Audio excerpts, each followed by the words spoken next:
and Assalamualaikum. Nama saya Nur Azura Zulidah binti Basudin, nombor matrik 76096.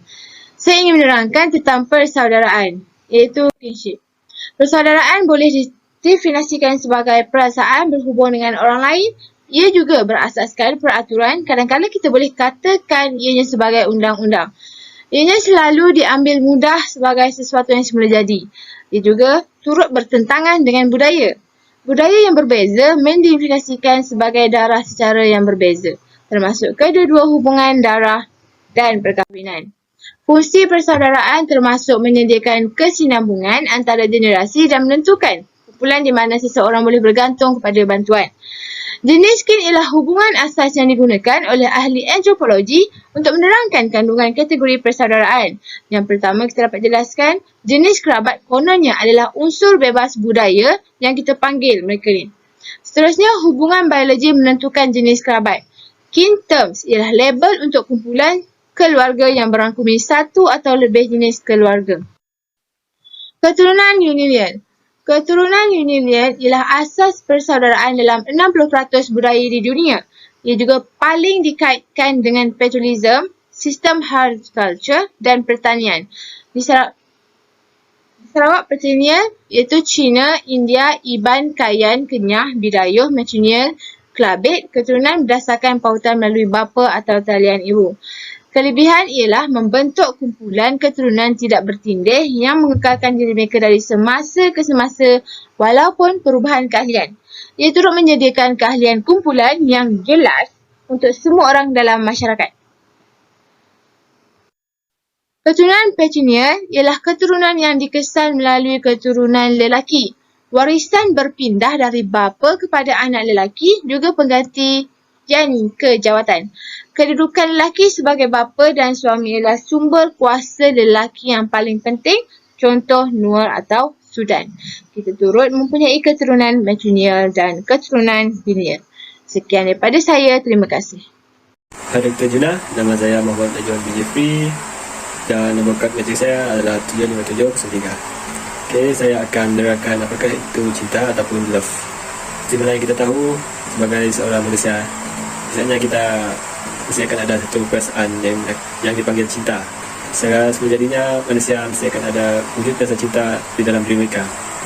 Okay, untuk definisi cinta, cinta merupakan satu ukuran asas pengalaman manusia yang memberikan di antaranya perasaan kasih sayang, terikat akan seseorang ataupun sesuatu, asas kemesraan dan keselesian adalah keseorangan.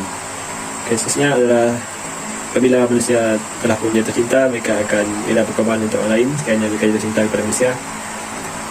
Khususnya adalah perasaan tertarik, iaitu tertarik dengan personaliti seorang ataupun tertarik dengan sesuatu benda. Dan khususnya adalah hubungan kepada alam, benda hidup ataupun makhluk lain. Khususnya kemusliman juga menyatakan bahawa perasaan atau berperasaan sangat sayang kepada negara, orang tua, kebiasaan dan lain-lain. Contohnya cinta kepada negara, walaupun negara Malaysia kita aman, tetapi tetap ingin kasih tahu kalau negara kita dicerobohi, itulah cinta kepada negara. Kesnya adalah perasaan atau berperasaan sangat berahi, itu asyik dan sayang antara lelaki dan perempuan, itu cinta manusia. Cinta dapat ditunjukkan melalui perasaan, emosi, kelakuan, pemikiran, persepsi dan sikap yang mempengaruhi, mendasari dan menentukan pola utama hubungan antara seseorang dengan pengenalan diri kita. Okay, dalam cinta ada satu ketulusan perasaan yang membuatkan manusia yang merasainya gembira, sedih, rasa keyakinan, rasa dimiliki dan sebagainya.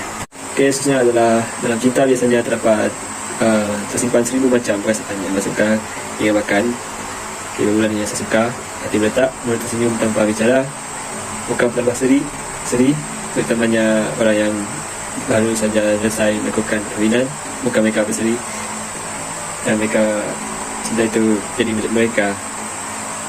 Amat susah untuk melafazkan cinta, tapi mudah juga merupakan cinta. Cinta yang sejati lahir dari hati yang tulus. Maksudnya kalau kita ceritakan sesuatu itu, kita sebenarnya tidak mudah untuk melupakan sesuatu itu. Kalau kita mudah untuk melupakannya, maksudnya kita tidak sayang pada dia. macam cerita monyet saya. Itulah. Terima kasih. Salam sejahtera. Nama saya Aina Almadiah binti Busrah, nombor metrik 77403. Saya akan membentangkan bahagian pengenalan perkahwinan. Apakah yang dimaksudkan dengan perkahwinan? Okey, perkahwinan ini adalah bermaksud hubungan sah pasangan suami isteri di sisi undang-undang yang disempurnakan melalui upacara sivil atau keagamaan antara dua individu yang ingin tinggal bersama sebagai pasangan seksual dan serumah. Seterusnya, perkahwinan mempunyai adat, peraturan dan kewajipan yang wujud apabila hubungan yang telah disahkan secara sosial antara kumpulan kaum kerabat pasangan suami isteri. Oleh itu, berlakulah satu pembentukan kesatuan, iaitu kesatuan antara lelaki dan seorang wanita, di mana kedua individu ini merupakan orang dewasa di antara pasangan dalam masyarakat. Seterusnya adalah fungsi perkahwinan. Terdapat 3 fungsi perkahwinan, iaitu yang pertama, keturunan. Melalui keturunan, sistem di mana persaudaraan dapat dikesan melalui generasi. Sebagai contoh, persaudaraan dikesan melalui lelaki akan dipanggil patrilineal, manakala keakraban dikesan melalui perempuan dipanggil matrilineal. Yang kedua, kuasa. Sistem di mana kuasa diberikan kepada lelaki yang paling berkuasa yang dipanggil patriarki. Manakala jika perempuan yang paling berkuasa akan dipanggil matriarki. Kebiasaan pihak lelaki yang paling berkuasa. Sebagai contoh, dalam agama Islam, lafaz talak diberikan kepada golongan lelaki sahaja. Yang ketiga pula adalah peraturan kediaman, iaitu bermaksud norma ataupun corak yang berkaitan tempat tinggal pasangan suami isteri. Seterusnya, perkahwinan ditubuhkan untuk mewujudkan pakatan antara individu, keluarga dan rangkaian sosial yang lebih besar. Yang kedua, mewujudkan sebuah keluarga dan masyarakat. Dan yang ketiga, menyediakan struktur formal untuk membesarkan anak dan memupuk zuriat sama ada biologi ataupun anak angkat. Dan yang terakhir adalah fungsi keluarga. Fungsi keluarga adalah untuk memenuhi keperluan asas manusia seperti menyediakan untuk anak, menentukan peranan ibu bapa, mengawal seksualiti dan mewariskan harta dan ilmu antara generasi. Hai, saya Samir Nasiman. Saya student yang memegang nombor metrik 77659. Jadi di sini saya akan berkongsi dengan anda persaudaraan dan kekeluargaan. Pada kali ini, saya akan menerangkan kepada anda apakah itu perbezaan yang digunakan dalam mengkaji persaudaraan dan kekeluargaan. Di sini kita dapat lihat bagaimana cara kita study ataupun mempelajari apakah itu persaudaraan. Persaudaraan ini merupakan pertalian yang terbentuk daripada sebuah hubungan daripada sebuah family itu, dan juga apakah bentuk pertalian antara individu tersebut. Hubungan ini juga kebiasaannya dilihat melalui peranan ego, iaitu anak kepada family daripada kedua belah pihak. Misalkan contohnya pertalian yang terbentuk ini adalah cousin-cousin atau dalam bahasa Iban merupakan petunggal. Ego ini merupakan berperanan penting dalam kita mengetahui pertalian persaudaraan antara kedua belah keluarga ini. Misalkan contohnya dari sebelah bapa dan sebelah ibu itu, anak itu, kita dapat lihat apakah pertalian persaudaraan antara mereka. Dan persaudaraan ini juga wujud melalui faktor genetik. Ini yang saya katakan tadi, yaitu faktor genetik yang diwarisi oleh anak-anak kepada ibu bapa tersebut. Dan seterusnya, persaudaraan ini juga dapat dilihat melalui kebersamaan antara individu tersebut. Persaudaraan ini bukan, di sini saya akan menerangkan persaudaraan ini bukan berarti persaudaraan tersebut wujud daripada pertalian keluarga itu sendiri. Malahan ia juga boleh wujud daripada faktor kebersamaan ataupun apakah perkara yang dilakukan oleh individu tersebut seharian sehingga kan mereka kerap bertemu dan akhirnya memilih untuk menjalinkan pertalian persaudaraan secara tidak langsung. Dan kumpulan ini adalah kumpulan yang selalu berkongsi sesebuah perkara ataupun perbuatan sehingga mereka mewujudkan satu tali persaudaraan antara mereka. Misalkan contohnya, mereka duduk pada satu tempat, mereka akan berkongsi makanan, berkongsi melakukan pekerjaan. Ini merupakan salah satu contoh di mana ia akan mewujudkan pertalian persaudaraan antara mereka walaupun ianya tidak satu pertalian darah lah. Seterusnya adalah berkaitan dengan keluarga ya. Keluarga ini merupakan individu ataupun ahli ataupun orang yang selalu berada dengan kita. Dan keluarga ini merupakan seorang individu yang mampu dan selalu memberi kita semua keperluan asas dalam kehidupan sehari-hari kita. Misalkannya tempat tinggal, makanan, dan juga pakaian. Ini merupakan ahli keluarga, orang yang selalu mendekat dengan kita, di mana kita memerlukan orang itu, mereka sentiasa ada. Jadi pendekatan untuk mempelajari keluarga ini adalah ianya dipelajari melalui orientasi keluarga ya.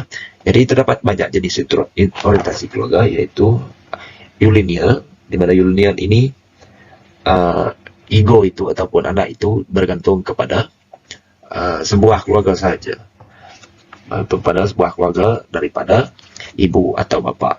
Dan patrilineal ianya mementingkan hubungan kekeluargaan daripada sebelah bapa saja. Dan matrilineal juga pula mementingkan hubungan kekeluargaan daripada sebelah ibu sahaja.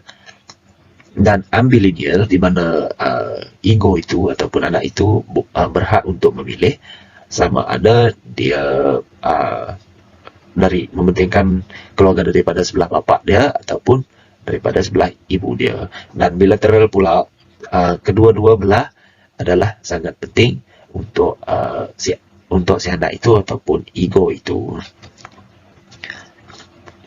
Seterusnya ianya juga dipelajari mengikut susunan keturunan dalam keluarga tersebut. Inilah yang saya katakan tadi, keturunan itu sangat penting. Macam saya sebut, ada yang ambilineal, matrilineal, patrilineal, unilineal, dan ada juga